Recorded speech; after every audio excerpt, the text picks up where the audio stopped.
Assalamualaikum warahmatullahi wabarakatuh. Salam sejahtera untuk semua. Jumpa lagi dengan saya, Haris, di channel Misteri Verhal. Episode ini saya akan mengungkap misteri Sunan Geseng.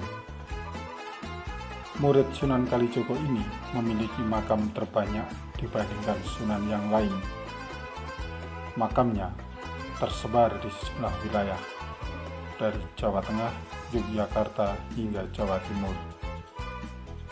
Setidaknya ada 7 makam dan sejumlah petilasan. Di mana makam yang benar? Ikuti terus tayangan ini sampai akhir. Jangan lupa bagikan video tersebut ke teman-teman kalian. Makam Sunan Geseng diyakini berada di Bantul, Yogyakarta, Magelang, Jawa Tengah, Tuban, Jawa Timur, Kediri, Jawa Timur, Temanggung, Jawa Tengah, Pati, Jawa Tengah, dan Kulon Progo, Yogyakarta. Sementara itu, petilasan Sunan Geseng ditemukan di puncak Gunung Siringin, Pedukuhan, Gatep, Bagelen, Kabupaten Purworejo. Sekitar 2 km dari tempat ini terdapat Masjid Peninggalan Sunan Geseng. Petilasan lain ditemukan juga di Dukuh Suro, Desa Seren, Kecamatan Sulang, Rembang, Jawa Tengah. Ada juga petilasan Sunan Geseng di Bedigolan, Desa Jelewinangun, Utowinangun, Kebumen. Petilasan berikutnya berada di Desa Lancar, Wadas Lintang, Wonosobo. Siapa sebenarnya Sunan Geseng sampai memiliki makam dan petilasan begitu banyak? Ada 2 versi mengenai asal-usul Sunan Geseng. Versi pertama, Sunan Geseng masih keturunan Rasulullah SAW melalui Imam Ja'far As-Shadiq. Sementara versi kedua mengatakan ia keturunan Prabu Brawijaya dengan Dewi Rengganis yang melahirkan Raden Roro Rengganis II. Kemudian Ki Ageng Pakutesan menikah dengan Raden Roro Rengganis II, melahirkan Pangeran Sumono atau sering disebut Pangeran Muryo. Dari hasil pernikahan Pangeran Sumono inilah lahir Raden Mas Cokrojoyo atau Sunan Geseng.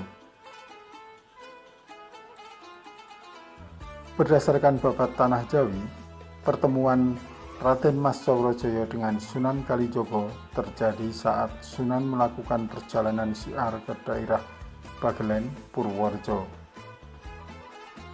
Di Bagelen, Sunan Kalijogo singgah di rumah Cokrojoyo, seorang penyadap aren untuk dijadikan gula. Cokrojoyo memiliki kebiasaan bernyanyi atau nembang saat membuat gula aren.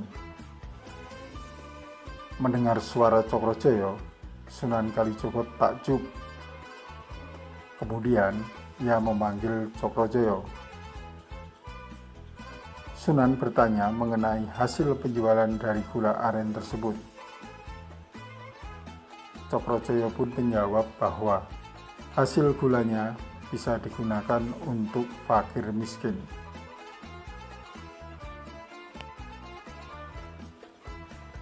Mendengar jawaban tersebut, Sunan Kalijogo meminta Cokrojoyo untuk mengubah syair tembangnya dengan bacaan-bacaan zikir dan pujian kepada Allah, serta memintanya untuk memperlihatkan hasil gulanya kepada dirinya ketika ia kembali ke desa tersebut. Setelah memerintahkan hal itu, Sunan Kalijogo melanjutkan perjalanan ke tempat lain. Cokrojoyo kembali melakukan kegiatan membuat gula aren dengan bernyanyi menggunakan syair baru yang didapat dari Sunan Kalijogo. Cokrojoyo sangat terkejut melihat hasil gula olahannya ternyata menjadi emas batangan. Sesaat setelah menyadari mukjizat tersebut, Cokrojoyo memutuskan untuk mencari Sunan Kalijogo. Ia ingin mengucapkan terima kasih sekaligus memohon untuk dapat diterima sebagai murid Sunan Kalijogo. Setelah bertemu Sunan Kalijogo, Cokrojoyo mengutarakan keinginannya menjadi murid. Sunan Kalijogo memberikan syarat pada Cokrojoyo. Ia meminta Cokrojoyo menunggui tongkat yang ditancapkan di hutan sambil berzikir kepada Allah Subhanahu wa Ta'ala hingga mereka bertemu kembali. Versi lain menyebutkan Cokrojoyo diperintahkan sujud oleh Sunan Kalijogo di sebuah batu.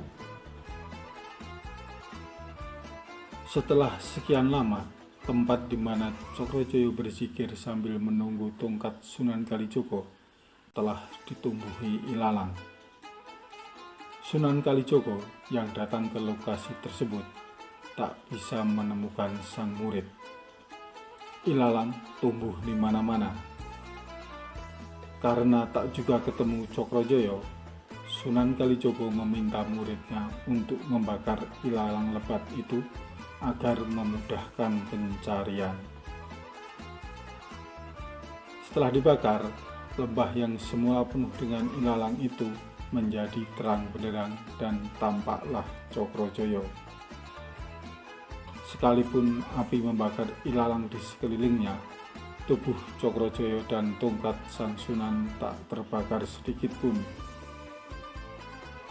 Betapa terharunya Sunan Kalijogo menyaksikan kesetiaan dan kekuatan hati Cokrojoyo. Konon, sejak saat itu, Cokrojoyo diberi gelar Sunan Geseng. Geseng diambil dari bahasa Jawa yang berarti hangus atau gosong. Sunan Geseng ditugasi berdakwah dan menjadi imam di daerah Lowano, Purworejo, Jawa Tengah. Beberapa waktu tinggal di Lowano, kemudian ia menetap di Jolosutro, Bantul, Yogyakarta. Kabarnya, Sunan Geseng meninggal dan dimakamkan di tempat tersebut. Selain di Bantul, makam Sunan Geseng juga dipercaya berada di Desa Tirto, di kaki Gunung Andong, dekat Gunung Tilomoyo, Kecamatan Grabak, Kabupaten Magelang, Jawa Tengah. Pada bulan Ramadan, pada hari ke-20 malam, banyak masyarakat yang berkumpul di sekitar makam untuk bermunajat. Makam ketiga terletak di Dusun Pakah, Desa Gesing, Kecamatan Semanding, Tuban, Jawa Timur. Konon, Sunan Geseng sering bertapa di daerah tersebut sehingga ketika wafat dimakamkan pula di sini. Makam keempat terletak di Jalan Sunan Geseng, Kampung Dalem, Kecamatan Kota Kediri, Kediri, Jawa Timur. Makam itu berdekatan dengan situs Dewi Kali Suci. Pada bulan Muharram atau Suro, masyarakat melakukan barokahan amaliyah dan membaca sholawat Nabi 1000 kali secara berjamaah selama 40 malam yang dilakukan di Aula Sunan Geseng, Kediri. Setelah mencapai hari ke-40, diadakan khataman Al-Quran dengan bersedekah 40 tumpeng komplit. Makam Sunan Geseng kelima diklaim terletak di Dukuh Suro, Desa Seren, Kecamatan Sulang, Rembang, Jawa Tengah. Keenam, makam Sunan Geseng di Desa Walitelon, Kecamatan Temanggung, Kabupaten Temanggung, Jawa Tengah. Makam Sunan Geseng ketujuh dipercaya berada di Pegunungan Gandeng Utara, tepatnya di Dukuh Mandaran, Desa Kedumulyo, Kecamatan Sukolilo, Pati, Jawa Tengah.